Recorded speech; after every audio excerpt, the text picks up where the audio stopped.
নমস্কার বন্ধুরা, এই যে আজকে একটা দুর্দান্ত ভালো রেসিপি মসুর ডাল দিয়ে বানাচ্ছি। দেখুন খুব সুন্দর লাগবে খেতে। প্রত্যেক দিন একই রকম সবজির থেকে একটু আলাদা হবে। এই যে মুসুরির ডালটা আমি মিক্সারে প্রথমে ভিজিয়ে রেখেছিলাম। রাত্রে ভিজিয়ে রেখে সকালে করলে সব থেকে বেশি ভালো হয়। আমি রাত্রেই ভিজিয়ে রেখেছিলাম। ভিজিয়ে রাখার পর এই যে একদম মুসুরির ডালগুলো ফুলে ফুলে উঠেছে আর ভালো ভিজেছে। এবার ভিজিয়ে রেখে মিক্সারে গ্রাইন্ড করে নিলাম। যে যতটা পরিমাণে বানাবে ততটা পরিমাণে ভিজাবে। এই যে ভিজিয়ে গ্রাইন্ড করে একটু লঙ্কার গুঁড়ো, একটু জিরের গুঁড়ো, লবণ, একটু কালো জিরে দিয়ে, আজকে পেঁয়াজ রসুন দিয়ে বাটা দিয়েও করা যায়, পেঁয়াজ রসুন ছাড়াই বানাচ্ছি। জিরের গুঁড়ো 1 চামচ, লঙ্কার গুঁড়ো 1 চামচ, একটু নুন, একটু হলুদ দিয়ে আর একটু কালো জিরে পরিমাণ মতন দিয়ে এই যে এটাকে ভালো করে ফেটিয়ে নিলাম। নিয়ে এই যে একটু বড় বড় সাইজের বড়া বানিয়ে নিচ্ছি। এগুলো শুধু শুধু খাওয়া যায়, কোনো ডালের সাথে বড়া ভাজা দিয়েও খাওয়া যায়, আবার এটাকে খুব সুন্দর একটা সবজিও বানানো যায়। আমি আজকে এটা সবজি বানাচ্ছি। এই যে একটু বড় বড় সাইজের বানিয়ে নিয়েছি। যদি এটা যেহেতু সবজি করব সেই জন্য একটু বড় বড় সাইজের বানিয়ে নিলাম। আর যদি শুধু ভাজা খেতে হয় তাহলে এর থেকে ছোট ছোট সাইজেরও বানিয়ে নেওয়া যায় পেঁয়াজ বাটা রসুন বাটা দিয়ে। আমি পেঁয়াজ বাটা রসুন বাটা ছাড়াই বানাচ্ছি। এই যে এর মধ্যে কালো জিরে আছে, নুন আছে, হলুদ আছে আর লঙ্কার গুঁড়ো আছে, আর 1 চামচ জিরের গুঁড়োও দিয়েছি। দিয়ে যে বড়াগুলোকে সম্পূর্ণ ভেজে নিয়েছি। নিয়ে এই যে তেলের মধ্যে খানিকটা চা চামচের হাফ চামচ জিরের গুঁড়ো না, এটা গোটা জিরে দিলাম। দুটো শুকনো লঙ্কা, শুকনো লঙ্কাটা একটু ভেজে নেব লাল লাল করে।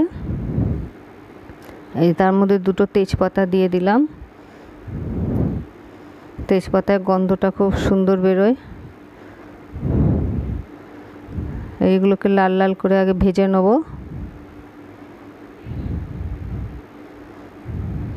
সবার প্রথমে জিরেটা ভেজে নিতে হয়, শুকনো জিনিস। তারপরে শুকনো লঙ্কাটা দিয়েছি, তারপর তেজপাতা দিলাম। এগুলোকে একটু লাল লাল করে ভেজে নিয়েছি।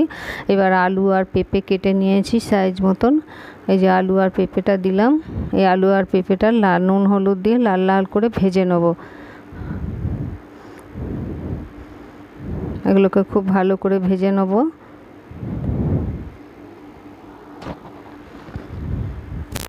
প্রথমে একটু কাঁচা অবস্থায় ভেজে নিচ্ছি, নুন হলুদ দিয়ে ভেজে নিচ্ছি ভালো করে। এই যে কাঁচা জলটা চলে গেছে। এবারে 1 চামচ লবণ দিলাম, যতটা আর 1 চামচ হলুদ দিলাম। ছোট চামচ 4 চামচের হাফ চামচ হলুদ আর 1 চামচ লবণ দিলাম। দিলে এই যে আলু পেঁপেগুলো ভালো করে ভেজে নিচ্ছি। ভেজে নেওয়ার পরে ভালো করে ভাজা ফ্রাই হয়ে গেলে তারপরে এর মধ্যে মশলা দেবো। মশলাটাও তরকারি যতটা সবজি সেই পরিমাণ বুঝে 1.5 চামচ জিরের গুঁড়ো, জিরে, কাঁচা লঙ্কা, এই যে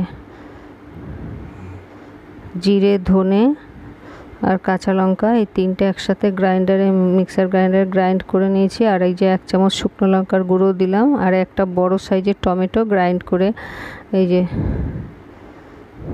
একটা বড় সাইজের টমেটো ঘষে নিয়েছি চিপসারে। ঘষে নিয়ে যে এগুলোকে পুরো মশলাটা ভালো করে এই আলু আর পেঁপের সাথে ভালো করে ভাজা হয়ে যাবে। ভালো করে ভাজছি। মশলাটাকেও একটু ভালো মতো ফ্রাই হয়ে যাবে। মশলা থেকে একটু তেল ছেড়ে দিয়েছে, ভালো মতো ভাজা হয়ে গেছে। এবার এই যে পরিমাণ মতো গ্লাসের 2 গ্লাস পরিমাণ মতন জল দিলাম। আলুটা আর পেঁপেটা ভালো করে সেদ্ধ করে নিতে হবে। সেদ্ধ হয়ে গেছে। এবার এই যে ভেজে রাখা বড়াগুলো, ঝোলটা 4 ভাগের 1 ভাগ শুকিয়ে গেছে আর ঝোলটা হালকা একটু ঘনত্ব এসছে। তারপরে এই যে বড়াগুলো দিয়ে দিলাম। বড়াগুলো এপিট ওপিট করে বড়ার মধ্যে ঝোলগুলো ঢুকে যায় যাতে, সেইভাবে আর একটু সেদ্ধ করে নেব। বড়াগুলো একটু বড়ার মধ্যে রস ঢুকে যাবে, একটু রসালো না হলে ভালো লাগবে না। ভালো করে ফুটিয়ে নিচ্ছি।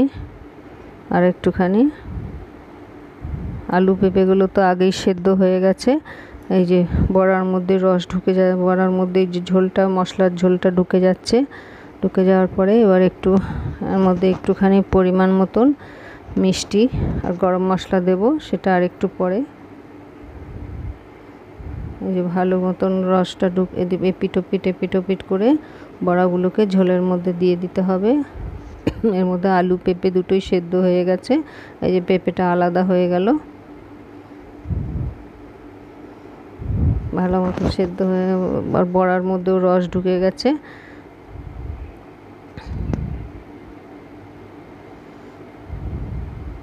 বড়াগুলো ফুলে ফুলে উঠেছে, একদম দুপুরে ভাতের সাথে এই যে খাওয়া যাবে। এই যে 1 চামচ, বড় চামচের 1 চামচ চিনি দিয়ে দিলাম, মিষ্টি দিলাম। এবার নামানোর আগে এই যে সামান্য গরম মশলা চা চামচের 1 চামচ গরম মশলা দিয়ে পুরো সবজিটার মধ্যে নাড়িয়ে চাড়িয়ে দিয়ে দিলাম।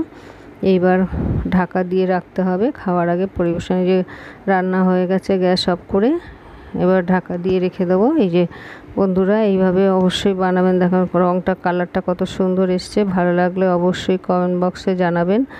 নমস্কার। আমার ভালো লাগলে আমার চ্যানেলটি অবশ্যই সাবস্ক্রাইব করবেন। নমস্কার বন্ধুরা, পাশে থাকবেন।